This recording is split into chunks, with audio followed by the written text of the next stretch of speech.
So right now we've got 15 field trials in the ground around the country, everything from looking at sodic soil constraints in New South Wales and Queensland through to field sites in Western Australia where we're looking at the introduction of clay into the system, where we're looking at mixed species cover cropping, and we're looking at ameliorating other subsoil constraints.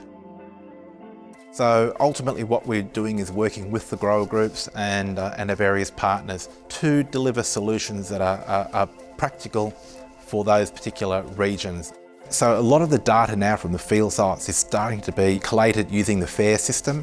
That will now be utilised in Output 3 from Program 4 to start developing universal decision support tools. And what we're hoping for with these is that farmers can access the latest information around soil constraints and some of the best economic outputs from ameliorating these constraints. So some of the key findings from some of the work around cover cropping, for example, is that in Australia, many of our growing systems are rainfall limited. And by that I mean that our potential to store water can limit the cash crop in the following year.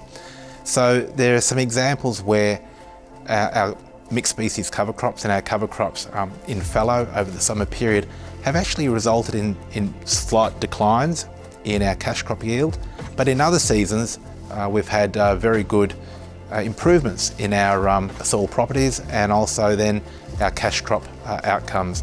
So it's going to be very important in the future for us to have good prediction around what the climate and rainfall of a particular season is going to be, and I think that will guide the potential for interventions like mixed species cover cropping.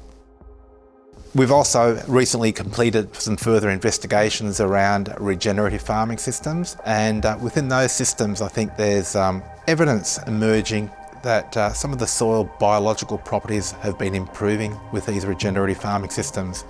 And the regenerative farming systems aim to maximise plant growth at a particular site. And that might include utilisation of cover crops, for example. And it's all about actively growing, actively photosynthesising year-round. And that photosynthesis will result in the plants delivering carbon, delivering nutrients, delivering supply into the soil to feed the microorganisms.